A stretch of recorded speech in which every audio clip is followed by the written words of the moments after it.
বেশ অনেক দিন আগে আড়ং থেকে এই চাবির হ্যাঙ্গারটা নিয়েছিলাম। এটা আমি এমনি খালি লাগাতে ইচ্ছে করছিল না, ভাবছিলাম এটার মধ্যে কিছু একটা করা দরকার।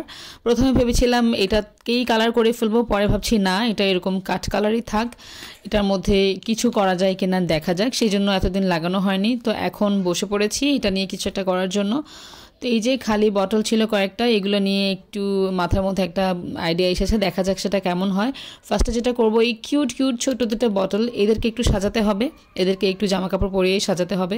সো এদের জামা কাপড় পরানোর জন্য লেগে গেলাম। এই হচ্ছে প্রথমে এদেরকে সাদা জামা পরাচ্ছি।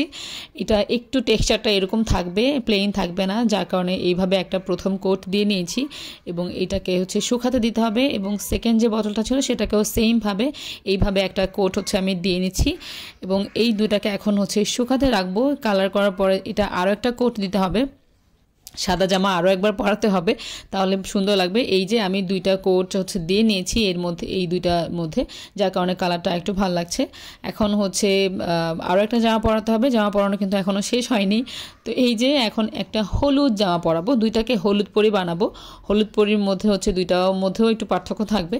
তো এই হচ্ছে পুরো বটলটার মধ্যে হচ্ছে আমি হলুদ কালারটা দিয়ে দিচ্ছিলাম। দেখতে অনেক কিউট লাগছিল, সাইজে ছোট এবং দেখতেও কিউট লাগছিল বোতল দুটাকে। সো দুইটা বোতলকে আমি হচ্ছে এরকম হলুদ জামা পরিয়ে ফেলেছি। এখন জামার মধ্যে তো ডিজাইন করতে হবে, এরকম খালি জামা ভালো লাগছে না, তাই জামার মধ্যে কয়েকটা সাপ এঁকে নিলাম। কয়েকটা সাপ হচ্ছে এরকম করে জামার মধ্যে এঁকে নিয়েছি। খালি খালি জামা তো আর ভালো লাগে না, যেন সুন্দর লাগে। এবং সাপের মধ্যে এখন হচ্ছে আমি এখানে পাতা দিয়ে দিচ্ছি। একটার মধ্যে ব্লু কালার দিয়েছি, আরেকটার মধ্যে ম্যাজেন্টা কালার দিব। আইডিয়া কোনো ডিজাইন মাথায় আসছিল না, ওই মুহূর্তে যেই ডিজাইনটা মাথায় আসছে ওইটাই করে ফেলেছি জাস্ট।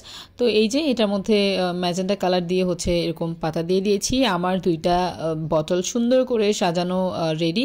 এই যে দেখতেই পাচ্ছেন, এখন এটার মধ্যে দড়ি দিয়ে খুব সুন্দর করে গলার মধ্যে হচ্ছে এভাবে বেঁধে নিয়েছি।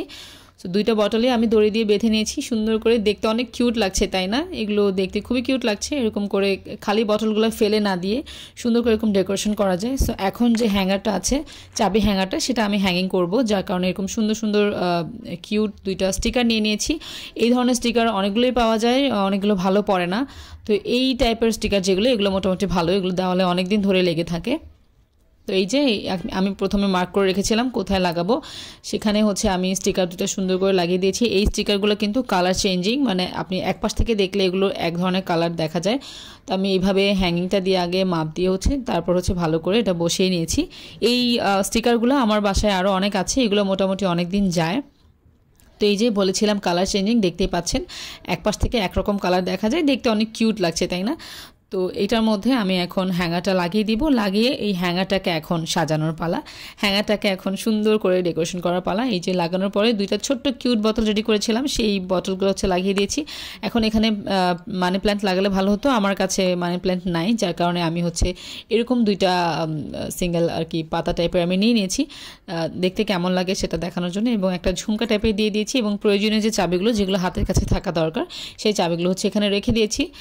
ব্যাস ফাইনালি আমার হচ্ছে চাবি হ্যাঙ্গারটা রেডি, আমার এটা লাগানো হয়ে গেছে। দেখা যাবে হয়তো পরবর্তীতে আমি এগুলো চেঞ্জও করতে পারি এখানে। তো আমার হচ্ছে এটা লাগানো শেষ, এখন হচ্ছে এটার ফাইনাল লুকটা আসছে এরকম। আপনাদের কেমন লেগেছে জানাবেন, এবং এখানে আর কি কি অ্যাড করা যায়, যদি যায় তাহলে জানাবেন কেমন হয়েছে। এই যে আমার সুন্দর চাবির হ্যাঙ্গারটা হচ্ছে সাজিয়ে নিয়েছি।